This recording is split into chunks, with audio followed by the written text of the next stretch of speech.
And today we're joined by a special guest who's just written a book. The United States is on the road to becoming a fascist society, right under our very noses. That's the premise of the new book by feminist social critic Naomi Wolf. It's called The End of America, Letter of Warning to a Young Patriot. And it's already on the New York Times bestseller list. Naomi Wolf outlines what she sees as the 10 steps to shut down a democratic society. She argues the Bush administration has already implemented many of these steps. Naomi Wolf is the author of several books, including the 90s feminist classic, The Beauty Myth. Critics describe her latest book, The End of America, as a wake-up call to Americans to heed the lessons of history and fight to save their democracy before it's too late. Naomi Wolf joins us in our Firehouse studio. Welcome to Democracy Now! Thank you, Amy. It's good to have you with us. Start off with the stories that you tell in your book. Well, they're the stories of societies that were systematically closed down by would-be despots, would-be dictators, whether they were on the left or the right, who essentially developed a blueprint in the first part of the 20th century to crush democracies or to crush democracy movements. So there are also individual stories of how people react as a democracy is being closed down. But I guess the book really began with a very personal story because I was forced to write it, even though I didn't really want to, by a dear friend who is a Holocaust survivor's daughter. And when we spoke about news events, she kept saying, they did this in Germany. They did this in Germany. And I really didn't think that made sense. I thought that was very extreme language. But finally, she forced me to sit down and start reading the histories, of course, not of the later years, because she wasn't talking about German outcomes, 38, 39. She was talking about the early years, 1930, 31, 32, when Germany was a parliamentary democracy. And there was this systematic assault using the rule of law to subvert the rule of law.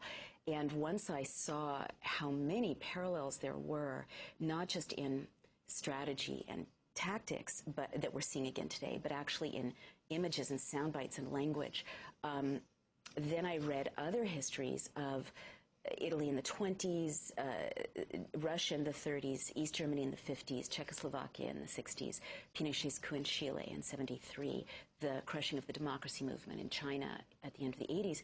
And I saw that there is a blueprint that would-be dictators always do the same 10 things, whether they're on the left or the right, and that we are seeing these 10 steps taking place systematically right now in the United States.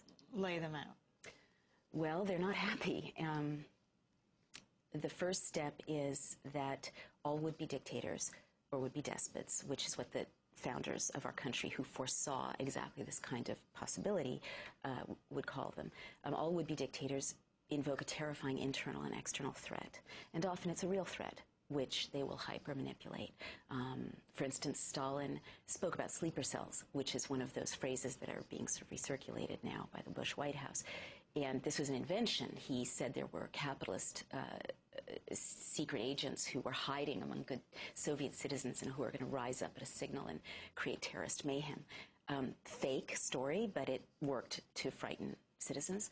Pinochet talked about a real threat, armed insurgents. There were armed insurgents, but he hyped it using fake documents, and we see this a lot in the historical blueprint that a would-be dictator will fake documents. His were called Plan Z. He claimed they were going to bomb infrastructure, assassinate leaders. We saw fake documents used by the White House to hype a terror threat when they used the fake yellow cake documents to claim that Iraq was trying to secure yellow cake uranium. And remember the famous soundbite, we can't wait for the smoking gun to come in the form of a mushroom cloud to drive us into an illegal war with a nation we were not at war with. You also talk about the language, like the Department of Homeland Security. That is where I, as a social critic and a student of language, get really scared. It's scary enough to see these 10 steps, but what is terrifying to me personally is how many actual phrases are being recycled and tactics. Homeland Security, Heimat, became popularized by the National Socialists. Goebbels developed the practice of embedding journalists. Leigh von Riefenstahl was embedded, for instance, in Poland, and we're seeing She's the famous German filmmaker. If you look at the sequence of Hitler descending in an airplane and von Riefenstahl's famous triumph of the will and being greeted by the uniformly armed paramilitary sort of surrounding their leader, and him saying, help us accomplish our mission. And then you look at other famous images from this administration. Like George Bush on Mission accomplished. Exactly right. You look at how, Hitler said we have to invade Czechoslovakia because they're a staging ground for terrorists, and they're abusing their ethnic minorities. Again, a country they were not at war with.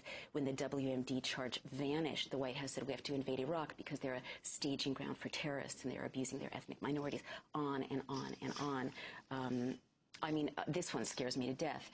You know, the Mussolini developed, again, a parliamentary democracy. Italy was in the teens and into 1920.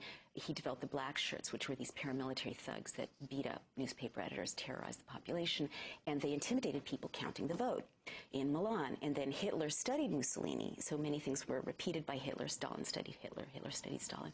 But Hitler developed the brown shirts, the SA, who intimidated people counting the vote in Austria. So 90% of them voted for their own annexation because there were the brown shirts. And you saw this scene of identically dressed Republican staffers in Florida in 2000, intimidating people counting the vote. So things like that are really chilling. And they're more and more chilling as I think right now people are kind of ramping up their awareness of these echoes. And what you also see predictively, because the blueprint is predictive, is that the White House is ramping up its implementation of some of the scariest aspects of this crackdown. You began with these stories back in the summer of 2006 of headlines from a 2-week period. Give some of those examples. Well, 2006 seems so long ago and so innocent a time, considering how swiftly we've zoomed along implementing this blueprint, or we're suffering this implementation. In 2006, a blogger was jailed in San Francisco. In 2006, people in Alabama couldn't get a fair hearing for protecting voter rolls. There was the beginning of the Military Commissions Act of 2006, in which the state basically legalized torture, which is one of these crucial turning points as an open society closes down. You talk about Christine Axsmith, the computer security expert working for the CIA, who posted a message on a blog site on a top secret computer network criticizing waterboarding, saying waterboarding is torture and torture is wrong. And then she lost her security clearance. She's one of many, many whistleblowers, key individuals who have tried to take a stand against some of these positions and who have faced, again, in a closing society, this is what happens. This is step 7, target key individuals. They faced job loss, character assassination, or worse. Valerie Plame's bolts were taken away from her back deck 50 feet off the ground. She has 2 toddlers. People are being put on the watch list for criticizing the government, for engaging in anti-war protest. Their kids are being put on the watch list. But yeah, back then, all she said was, it's wrong. And now we've just confirmed an attorney general who pretends not to know what waterboarding is, because if he acknowledged that it's against U.S. and international law, he'd be confirming the fact that there are criminals in the White House right now who have already stated